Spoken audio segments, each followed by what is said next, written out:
Am I the a-hole for not wanting to spend my lottery winning on a new car for my boyfriend? Recently, I, female 26, have won quite a lot of money in lottery. It's not the main prize, but it was one of the top 3, and it's a life-changing amount in my country.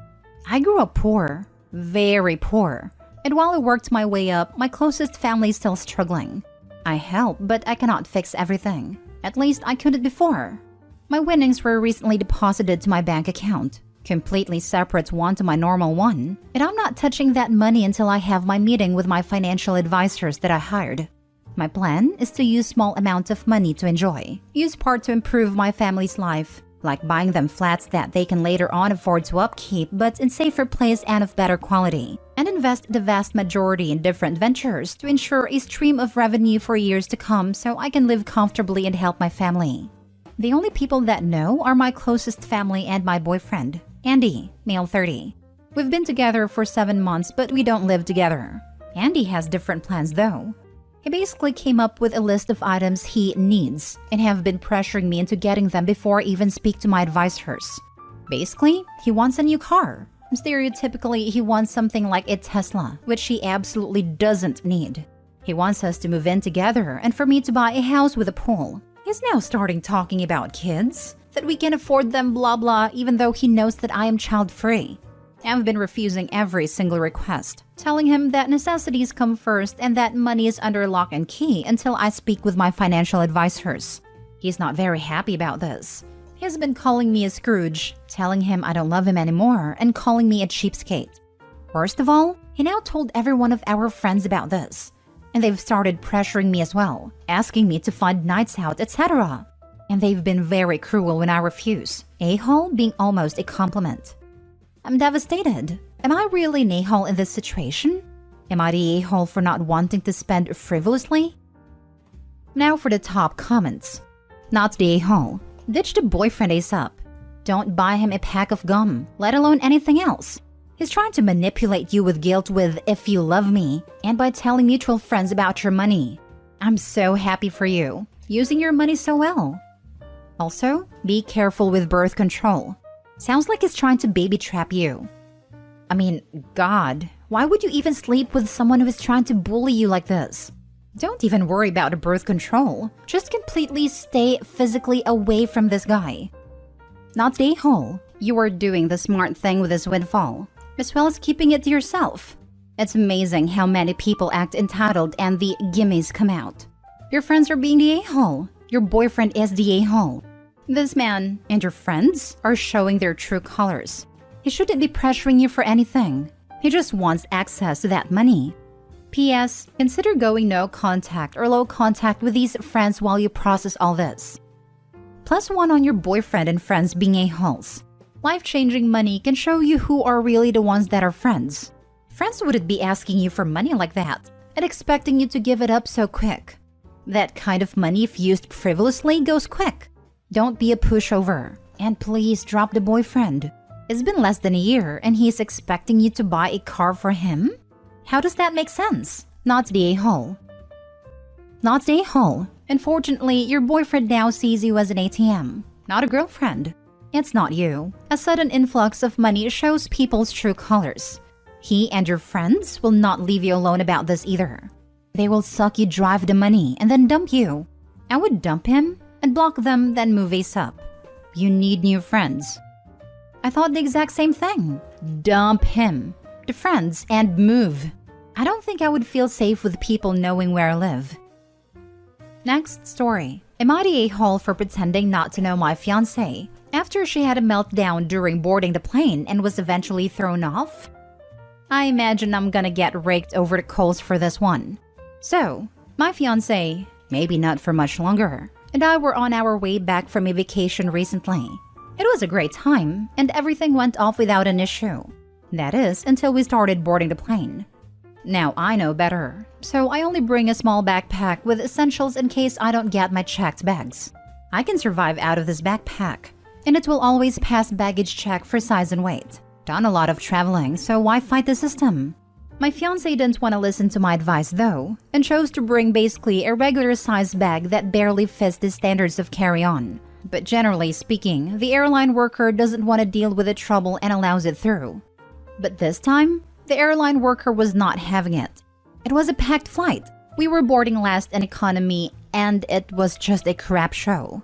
I got through just fine first with my little backpack, but I could hear the argument from the boarding tunnel thingy, and it was getting heated.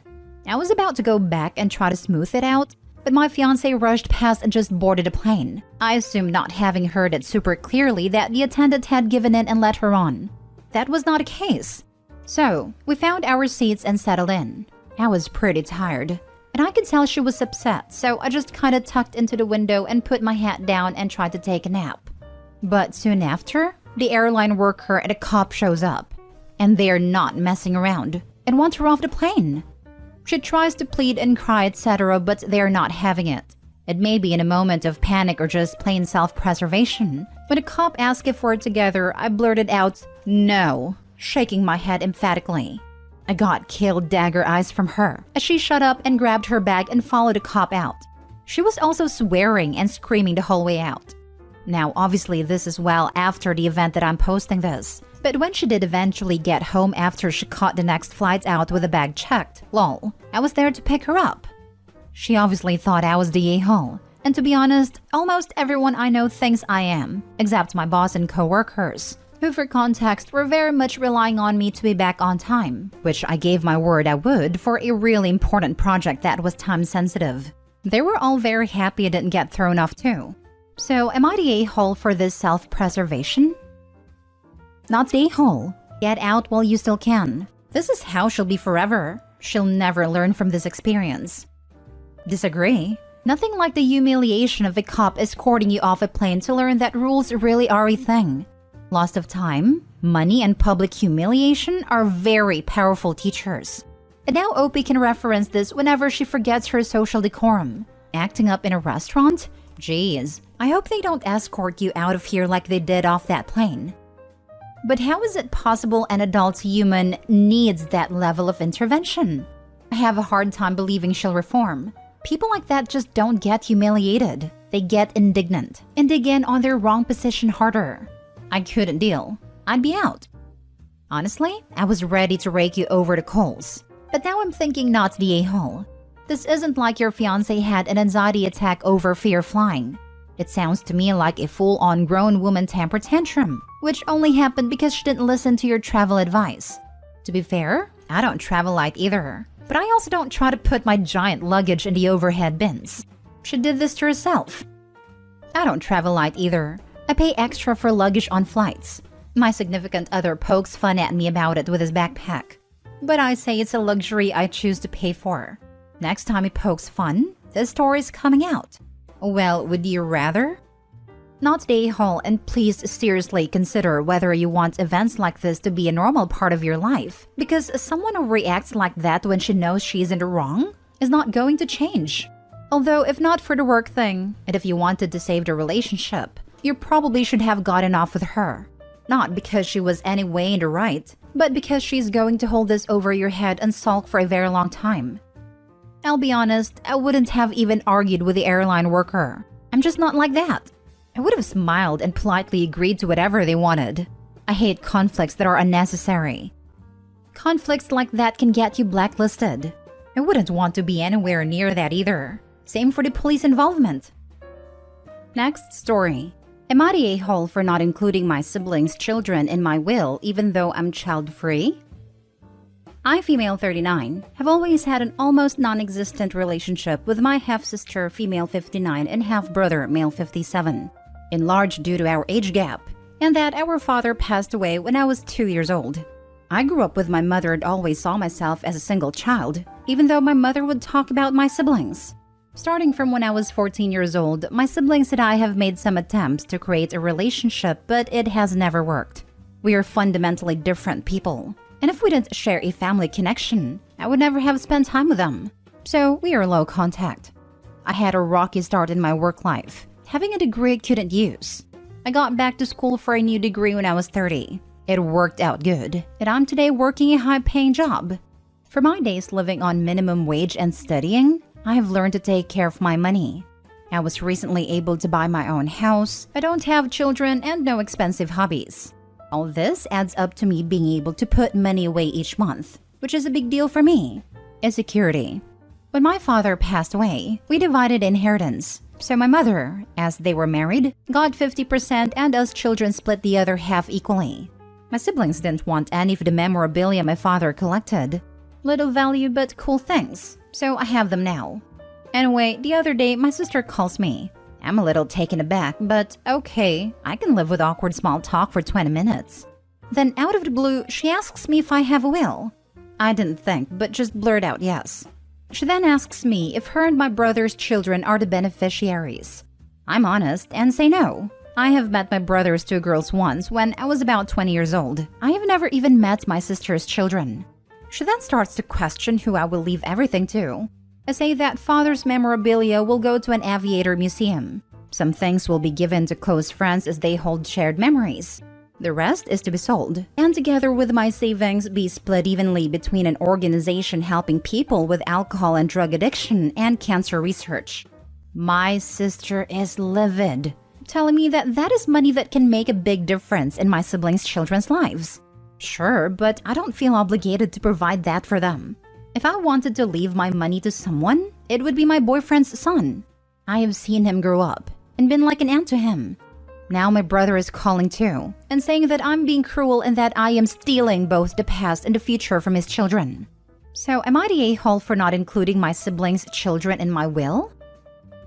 Now for the top comments.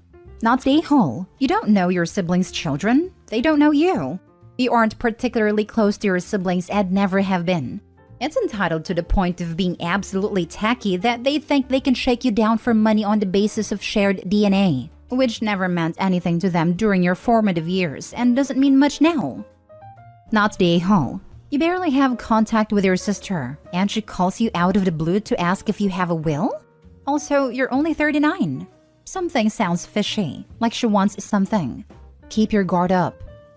100%. Sounds like someone is banking on OP's money. Not the a-hole. They are 20 years older than you. Why would they expect you to pass earlier than their kids? They had no problem taking their portion of the estate, and you were a minor. So ask them if you should assume they stole from you because you didn't get to grow up with as much financial security with two working parents like they did. And how can you steal money that belongs to you? Being child-free is being the rich aunt/uncle's heirs. Last story. Am I the a-hole for feeling entitled to food I did not technically pay for? I, 34 male, recently went to a get-together with some friends of mine. I get along with most everyone within the group, outside of one person who we will call Mike. Mike is someone who I feel is selfish and can be a bully, and I feel it has gotten worse recently. However, we have all been friends since high school, so I put up with it. Well, Mike decides he wants to have everyone over to play some Settlers of Catan. We used to get together a lot more to play board games or Smash Bros or whatnot, but as we all have gotten older, that obviously happened less and less. Fortunately, everyone's schedules lined up and we were able to plan this. Now, it is important for me to insert here that recently I had been off work for a month. It was of no fault of my own, and fortunately I am back to work now. Because of that though, money's really tight for me right now and my friends all knew this. We all go to Mike's to hang out, and it was a great night. We end up staying longer than expected and people get hungry.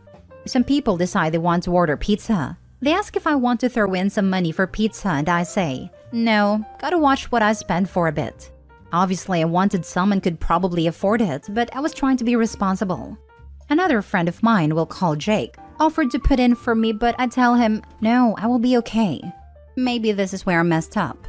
Anyways, right as they are about to order, I remember that I have a coupon for the place they are ordering from.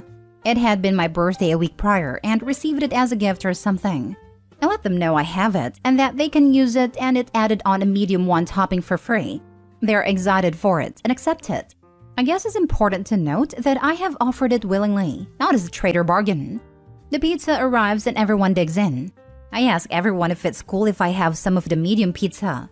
At first, Jake and a couple others say yes, but then Mike says, you didn't put any money in. Why are you asking for pizza?